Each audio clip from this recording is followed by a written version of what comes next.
সামনে শুক্রবারই তাহলে বিয়ের দিন ঠিক করি।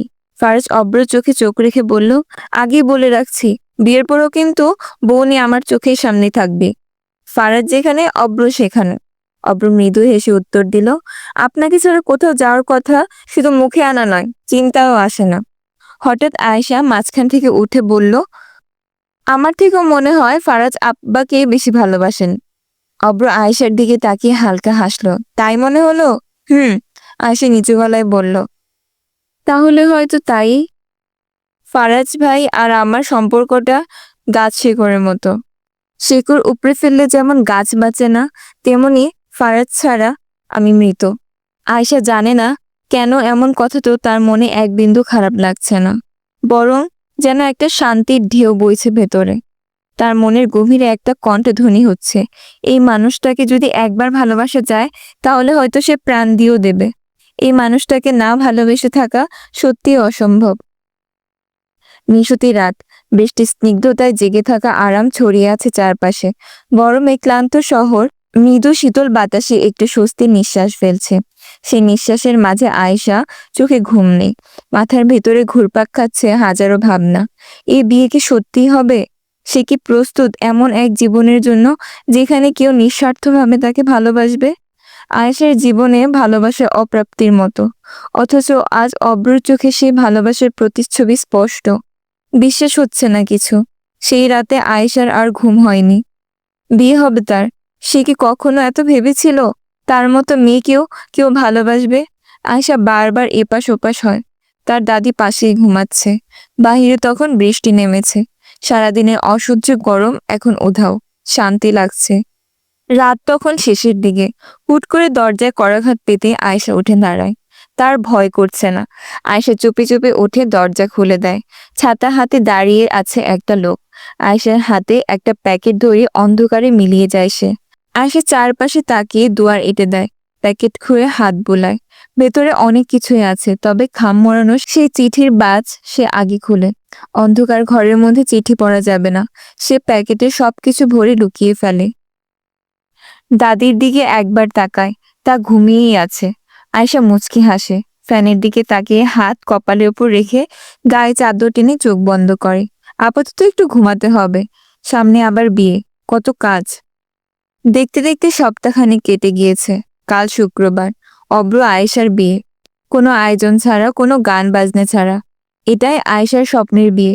মুরব্বীদের কাছে শুনেছে বিয়েতে যত খরচ কম ততই বরকত বেশি। আয়েশার দাদি কিছুদিন ধরে স্বাভাবিক আছেন। একমাত্র নাতনির যে এত ভালো ছেলের সঙ্গে বিয়ে হবে, কথা হবে, তা জানা ছিল না। তবে বিয়ে নিয়ে চিচ্চা ফারাজেরই আজ আগ্রহ। বাকিদের কিছু যায় আসে না। এক সপ্তাহ কেটে গেল, নীরুকে এত খুঁজেও পাওয়া গেল না। অব্রটা আবদার করেছে আয়েশার গালে সে নিজে একটু হলুদ লাগাবে। খুব ইচ্ছে তার। পিয়াস আর নিশুও কাল বিয়ের পর নিজেদের বাড়ি ফিরে যাবে। তাদের মধ্যে এখন ভালো একটা সম্পর্ক তৈরি হয়েছে। চিচ্চাকে ফারাজ জোর করে কলেজে পাঠিয়েছে। জানালার দিকে কলম মুখে নিয়ে চিচ্চা কামড়ে যাচ্ছে।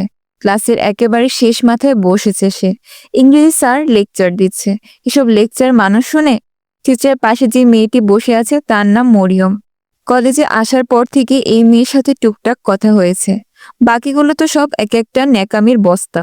সবগুলো ক্লাসে আসে ছেলে পটাতে। সারাদিন ওয়াশরুমে বসে সাজুগুজু করে। আচ্ছা, তাদেরকে কে বোঝাবে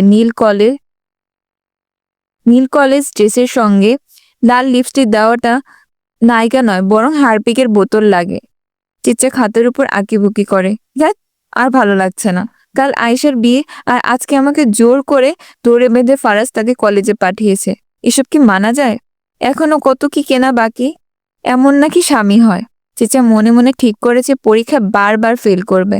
এক সময় না এক সময় ফারাজ বিরক্ত হয়ে তো তার পড়ালেখা বন্ধ করেই দিবে। চিচ্চার ব্যাগে একটা খাতা ছাড়া কিছুই নেই। সে ব্যাগ বোঝাই করে হাবিজাবি খাবার নিয়ে আসে। শেষে বেঞ্চে বসে বসে গ্লাস আওয়ারে সব গিলে। ব্যাগ থেকে আলুজ বের করে বেঞ্চের নিচে প্যাকেট রেখে পাশে বসে সে সাদাসিধা মরিয়ম নামক মেয়েটিকে বলে, খেয়ে দেখো, মজা আছে। চিন্তা করবা না, আমার ব্যাগে আরো অনেক আছে। স্টার সিপের জুসও আছে। তুমিও একটা খাও, আমিও একটা খাই। মেয়েটার মুখটা সবসময় কেমন যেন বিষণ্ণ থাকে। সে কাঁপতে থাকা হাতে প্যাকেট থেকে একটা চিপস নিয়ে মুখে দেয়। তার এসব খাওয়া হয় না। সে টিফিনে ভাত আনে। সবাই তাকে নিয়ে মজা করে দেখে টিফিন টাইমে সবাই যখন ক্লাস থেকে বেরিয়ে যায় তখন এক কোণে বসে সে ভাত খায়। মেয়েটাকে কখনো চিৎচার গরম ভাত খেতে দেখেনি। কাঁচা মরিচ পেঁয়াজের সঙ্গে সিদ্ধ আলু চটকে একটা ভর্তা নিয়ে আসে। পান্তা দিয়ে আলু সিদ্ধ খায়। চিৎচার খারাপ লাগে। চিৎচাকে ফার্স্ট রোজ এত এত মজার খাবার কিনে দেয়। চিৎচার সেখান থেকে মরিয়ম না দিয়ে খেলে আজকাল তার গলা দিয়ে খাবারই নামতে চায় না। তুমি কি কিছু নিয়ে চিন্তা করছো? মরিয়মকে জিজ্ঞেস করে চিৎচা। না, জবাব দেয় মরিয়ম। তবে চেহারা দেখে বোঝা যাচ্ছে কিছু না কিছু হয়েইছে তার মধ্যে। চিৎচা জোর করে না। হুট করে স্যার চিৎচাকে উদ্দেশ্য করে, এই মেয়ে, কি খাচ্ছ? দাঁড়াও দাঁড়াও বলছি। তুমি সামনে এসে দাঁড়িয়ে থাকো। সবাই একটু দেখো কত বড় সেলিব্রিটি তুমি। চিৎচার এটার আশা ছিল না। এত ছোট লোকে পানা সহ্য হয় না। তাকে দাঁড় করানো হচ্ছে। এই কলেজটা কাদের জমির উপর তৈরি হয়েছে এই লোকের কি জানা আছে? মাসের পর মাস এই কলেজে উন্নতির জন্য কারা ডোনেশন করে তাও কি জানে? সবাই চিৎচাকে দেখে হাসছে। সে মুখ ভেঙচি কেটে সামনে এসে দাঁড়ায়। তার সালোয়ারে সে একটা পকেট বানিয়েছিল। ওইখানে বড়ইয়ের আচার আছে। বের করে খাবে নাকি? এই লোক তো এমনিতেই তাকে শাস্তি দিয়েছে। এখন আর খেলেই বা কি হবে? চিচা পকেট থেকে আচার বের করতে যাবে তার আগে ক্লাস দারোয়ান এসে বলে, স্যার, পোলাপান্ডে চুপ করে ঠিকঠাক ভাবে জায়গায় বসতে বলেন। অধ্যক্ষ আসতেছে, সঙ্গে গেস্টও আছে। ইংরেজি টিচার জলদি চিচাকে জায়গায় বসতে বলে। চিচা এসবে কিছু যায় আসে না। সে বড়ইয়ের আচার খেতে খেতে জায়গায় বসে। অমনেই ক্লাসে অধ্যক্ষ প্রবেশ করে। তার সঙ্গে আজকে একজন স্পেশাল অতিথি আছেন। চিচিকা জায়গা থেকে কোনো মতে দাঁড়িয়ে ব্যাগের মধ্যে থেকে আরেকটা কিছু খাওয়ার জন্য বের করছিল। তখন কে আসলো গেল তাতে তার কিছু যায় আসে না তার। তবে আশপাশ থেকে মেয়েদের গলার স্বর কানে আসে। আরে আরে দেখ কত হ্যান্ডসাম ছেলেটা। উনি কি সিঙ্গেল? এই ভাই, আমি না ওনাকে পেলে আজ থেকে আর ভাত খাবো না। চিচা মাথা তুলে সামনে তাকাতেই তার চক্কর চলে আসে। দুটো তীক্ষ্ণ দৃষ্টি তার দিকেই চেয়ে আছে। কারণ স্পেশাল অতিথি আর কেউ নও বরং তার স্বামী ফারাজ এলাহি। ফারাজ তার দিকে এক নজর চেয়ে অধ্যক্ষের ডাকে সাড়া দেয়। সে ভয়ে জলদি খাবারগুলো লুকিয়ে ফেলে। গোপন বিষয় ফাঁস হয়ে গেল রে। রাতে লোকটার বিশেষ ক্লাস শুরু হয়ে যাবে। কিন্তু তাতে কি?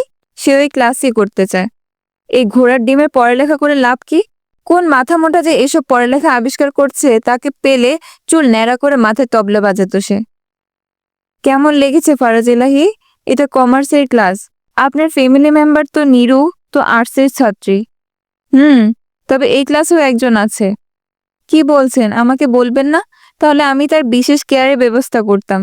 ফার্স্ট চিচ্চার দিকে তাকে ইশারা করে বলে, Mrs Faraz Elahi, I mean Mrs Chichha, আমার ওয়াইফ।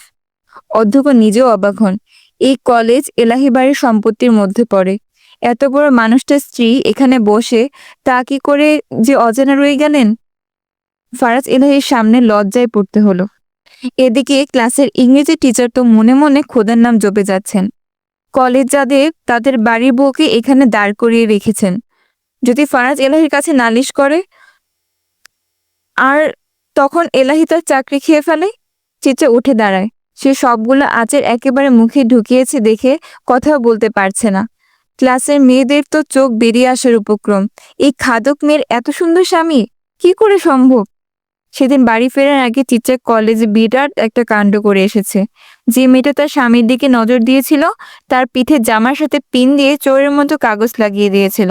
তার মধ্যে বড় বড় করে লেখা, হারপিকের বোতল আরেকবার আমার হ্যান্ডসামের দিকে নজর দিলে চোখ তুলে শকুনকে খাওয়াবো। আমাকে ভালো করে চিনিসনি? আমি হলাম মিসেস ফারাজ এলাহি, ফারাজের আগুন সুন্দরী। ফুটপাতের ধারে দাঁড়িয়ে আয়শা আর চিচ্চা ফুচকা খাচ্ছে। ফারাজ আগে নিষেধ করেছিল, কিন্তু কে শুনে কার কথা? চিচা একে একে 3 প্লেট ফুচকা শেষ করে ফেলেছে। ফারাজ অবাক হয়ে চেয়ে থাকে তার দিকে। এই ছোটখাটো মেয়েটার পেটে এত খাবার কোথায় যায়? ভেতরে বুঝে কোনো গুপ্তধনের গুহা আছে। আয়শার বিয়ে শাড়িটা কেনা বাকি ছিল। লাল টুকটুকে বউ না সাজলে কেমন যেন অপূর্ণ লাগে। যদিও আয়শা এসব চায়নি। গাড়ির দরজার পাশ থেকে ফারাজ হঠাৎ বলে ওঠে, এই অব্র, তুই গাড়িতে বস, কথা আছে। অব্র কিছু না বলেই উঠে বসে। যার আগে সে আয়শার দিকে চেয়ে বলে, বৃষ্টি নামবে, জলদি খাওয়া শেষ করে গাড়িতে এসো, আর হ্যাঁ, তুমি কিন্তু ব্যাক সিটেই বসবে। চিচা তৎক্ষণাৎ গলা খাকিয়ে দেয়। অব্র লজ্জায় মাথা নিচু করে আয়েশাও কেমন যেন অস্বস্তি বোধ করে। কিন্তু কি আর করা যায়, আক্কাস আলীর মুখে লাগাম নেই। যখন যা মন চায় তাই বলে ফেলে। অব্র গাড়ির দিকে এগিয়ে যায়। পেছনে চিচ্চা আর আয়েশা ফুচকা খাওয়া চালিয়ে যায়। মামা, এত কিপটে কেন আপনি? চিচ্চা ফুচকাওয়ালাকে ঘাড় ফিরিয়ে বলে, মরিচটা একটু বাড়ান তো। ফুচকাওয়ালা কাজ ঝাঁকিয়ে জবাব দেয়, বেশি মরিচ খাইলে কিন্তু সকালে বেশি কষ্ট হইব। আমার কষ্ট হইলে আপনার কি? দেন, মরিচ দেন। ফুচকাওয়ালার মাথা নাড়াতে নাড়াতে মরিচের গুঁড়ো ছিটিয়ে দেয় বাটিতে। চিচা বাটির দিকে তাকিয়ে হঠাৎ থমকে যায়। বুকের ভেতর এক ধরনের অচেনা হাহাকার নেমে আসে। আজ অনেকদিন পর ফুচকা খেতে এসেছে সে। সে দিনটার পর এই প্রথম। সেই দিনের ভয় এখনো তার মনে অন্ধকার দাগ কেটে রেখেছে। শোক হয়তো ধীরে ধীরে কেটে গেছে, কিন্তু সেই ছোট্ট ছেলেটার জন্য মন এখনো কেঁদে ওঠে। সেই রক্তাক্ত স্মৃতি, সেই আর্তনাদ কিছুই মুছে যায়নি, শুধু ছাপা হয়ে গেছে হৃদয়ের গহীনে। হত্যাকারী এখনো ধরা পড়েনি। মাঝে পত্রিকায় তার ছবি ছাপা হয় নিখোঁজ ট্যাগে, কিন্তু কোনো হদিশ নেই। কি আশ্চর্য দেশ, এখানে আইন নেই, বিচারও নেই। শুধু আছে অবিচার আর পাপের কালো ছায়া। চিচার ভাবনার ভিড়ে আয়েশার খাওয়া শেষ হয়ে যায়। চিচার বাটি শেষ ফুচকাটা তুলতে যাবে এমন সময় হঠাৎ করেই আকাশ ছেড়ে নামে বৃষ্টি। ফারাজ আগেই টাকাটা দিয়ে গিয়েছিল। শেষ ফুচকাটা মুখে পড়ে আয়েশার হাত ধরে দৌড় দিতে যাবে, পেছন থেকে ফুচকাওয়ালা বলে ওঠে, আপা, এত বড় নোটের তো ভাঙতি নাই আমার কাছে। চিচা তাকিয়ে মুচকি হেসে বলে, থাক, আপনার কাছেই থাক, বকশিস ধরে নেন। চিচা দৌড়ে গাড়ির দিকে ছুটতে যায়। রাস্তার ধারে জল জমতে শুরু করেছে, বাতাস বাড়ছে। গাড়ির ঠিক দু পা দূরে পৌঁছাতে না পৌঁছাতেই হঠাৎ পেছন থেকে কেউ তার পা শক্ত করে চেপে ধরে। চিচ্চার শরীর কেঁপে ওঠে, বুকের ভিতর ধরাস ধরাস করে ওঠে। সে নিচের দিকে তাকায়। জলের ফোঁটায় চুল এবং জামা ভিজে আছে। অন্ধকার আর বৃষ্টির ভেতরে স্পষ্ট দেখতে পায় একটা কাদা মাখা কাঁপতে থাকা হাত পা জড়িয়ে ধরেছে তার পায়ের গোড়ালি। চোখ বড় বড় হয়ে আছে তার। অস্পষ্ট কণ্ঠে ফিসফিস করে বলে ওঠে, মরিয়ম, ওই মায়েরে খুঁজে বাই কর জোহান। ব্যাককলের মতো কাম করস কেন? তোর চেহারা কেমনে দেখে ফেললো মাইয়া? চিৎকার করে বলে ওঠে রাজন। ভাই, ওই সময় কেউ পুরান ঘাটে থাকে না। আমি কেমনে জানবো মাইয়া ঝোপের আড়ালে থেকে সবকিছু দেখছে? এত কিছু জানি না। মাইয়া আমার চাই, ওই মাইয়ারে আমি চাই। মাইয়া দিয়ে কি করবেন? বান্দির লাশ আনলেই তো হইব। না, জিন্দা চাই। আমারে দেখতে হইব কোন মাইয়ার এত সাহস হয়, শালির চোখ দিয়া বহু খারাপ জিনিস দেখা ফেলছে। ওরে তো আমার দেখাই লাগবো। ভালো হইছে যে তুই অন্তত চেহারাটা দেখছিস। এত জলদি ওই মাইয়ারে খুঁজে আইনা দে। এখন জলদি ওই মাইয়ারে খুঁজে আইনা দে। রাজন ফোন কেটে দেয়। জোহান ফোন পকেটে ভরে ফেলে। সে বৃষ্টির ভেতর পাগলের মতো ঘুরছে। ঝোপ, গলি, পুরান ঘাট সব খুঁজে দেখছে। একটা ভুলে সে এত বছরের ব্যবসা শেষ হতে দিবে না। একজন সাক্ষী বেঁচে থাকা মানে পুরো পাপের দুনিয়া শেষ হয়ে যাওয়া। আয়েশা ধীরে ধীরে মরিয়মের পায়ে তেল মালিশ করে দিচ্ছে। মেয়েটা এখনো কাঁপছে। ভয়ের ছায়া চোখে মুখে লেগে আছে। কথা বলার মতো অবস্থায় নেই। চিচ্চা তার পাশেই বসে আছে। সে নির্বাক। দুপুরে তো ক্লাসে মরিয়ম একেবারে সুস্থ ছিল। ঠিক তখনই বজ্র এসে পৌঁছায়। দরজা খুলে ভেতরে ঢুকে। চোখে মুখে ক্লান্তির ছাপ। সারাদিন হাসপাতালে ছিল সে, একজন ক্রিটিক্যাল রোগীর সার্জারির দায়িত্বে। আসলে ওকে বিদেশ থেকে আনা হয়েছিল ইন্টার্নদের হাতে কলমে শেখানোর জন্য। আর কয়েকটা ক্লাস করলেই তো তার কাজ শেষ। বজ্র সোজা গিয়ে ঢুকে পড়ে গেস্ট রুমে। সেখানে মরিয়ম, চিচ্চা ও আয়েশা। সে ঝুঁকে পড়ে চেক আপ করে। এক মুহূর্তে নীরবতার পর বলে ওঠে, গলায় অভিজ্ঞতার আশ্বস্তির সুর। সে নরম ও স্থির গলায় বলে, তেমন কিছু হয়নি। ভয় পেয়েছে মেয়েটা, বিশ্রাম করলেই ঠিক হয়ে যাবে। তবে রাতেরটা কেউ পাশে থাকলে ভালো হয়। যদি আবার ভয় পায়, সমস্যা হতে পারে। চিচা চুপ করে যায়। মনে এক গাদা প্রশ্ন ঘুরপাক খাচ্ছে। কি হয়েছিল মরিয়মের সঙ্গে? এত ভয় পেল কেন? তাকে কেউ তাড়া করেছিল? কিছু জিজ্ঞেস করার আগেই তো অজ্ঞান হয়ে পড়েছিল সে। তাই তো চিচা এখনো কিছু জানতে পারেনি। চিচা গভীর নিচু স্বরে আয়েশাকে উদ্দেশ্য করে বলে, আয়েশা, তুই পারবি থাকতে ওর সঙ্গে? আয়েশা দৃঢ় কণ্ঠে আশ্বাস দিয়ে বলে, সমস্যা নাই, আমি তো আছি। চিচা হেসে ঠোঁট বাঁকিয়ে বলে, পাশের রুমেই তো অব্র আছে, লাফাতে লাফাতেই তো সেখানে চলে যাস না বোন। আয়েশা নাকুচকে জবাব দেয়, আস্তাগফিরুল্লাহ আপা, আমি অনেক ভালো মেয়ে। চিত্রা হেসে আদুরে গলায় বলে, সে তো আমি জানি। বারান্দায় অন্ধকারে দাঁড়িয়ে ফারাজ ফিসফিস করে কথা বলছে অব্রর সঙ্গে। তার কণ্ঠে অস্থিরতা, অনুশোচনা। ফারাজ নিচু গলায় দূরে বলে, এই বউ নিয়া কই যামু অব্র? যাকে তাকে বাড়িতে তুলে নিয়ে আসে। এটা কি বাড়ি নাকি আশ্রয় কেন্দ্র? কি করব? বউয়ের চেহারা দেখলে না করতে পারি না, মায়া লাগে খুব। অব্র সংক্ষেপে নির্লিপ্ত স্বরে বলে, আপনারই তো বউ। ফারাজ হালকা হেসে জবাব দেয়, তুই বেশি খুশি হইস না চান্দু, কাল তোরও বিয়ে, তখন মজা বুঝবি। অব্র মাথা চুলকে বলে, ভাই ভয় দেখায়েন না। ঠিক তখনই ফারাজের ফোন বেজে ওঠে। স্ক্রিনে একটি গোলাপের সাইড। অব্র সেথে চোখ পড়তে সে চোখ সরু করে গম্ভীর স্বরে বলে, আমাকে দেন, আমি কথা বলি। ফারাজ ঠান্ডা গলে অন্যমনস্কভাবে বলে, তোর সাথে কথা বলতে চাইলে তো তোকেই কল দিত। সে কোনো দ্বিধা না করে কল কেটে দেয়। সিগারেটের ধোঁয়ায় ধারা ছেড়ে দেয়।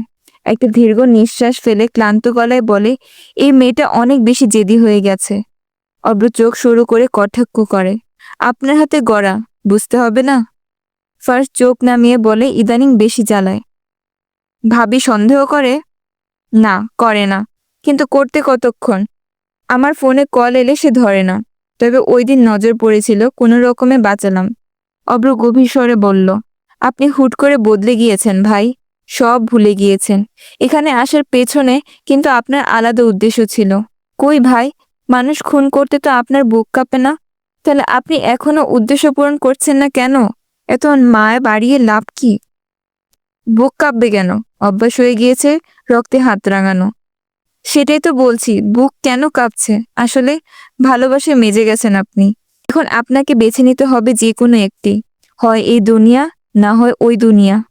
ভাবি থাকবে না পাপ। ফার্জ কাপা গলায় শুধায়, চিত্রাকে মৃত্যু ছাড়া ছাড়তে পারবো না, সে যে আমার রক্তে মিশে গেছে। অব্র হাসে, মৃত্যু ছাড়া ছাড়তে পারবেন না? তাহলে মৃত্যুকেই ডাকুন, তবে আপনার মৃত্যু নয়। বলেই হাসে অব্র, ভাবির জন্য সব ছাড়তে পারবেন? মরতেও পারবো, মারতেও পারবো, কিন্তু ওকে ছাড়তে পারবো না।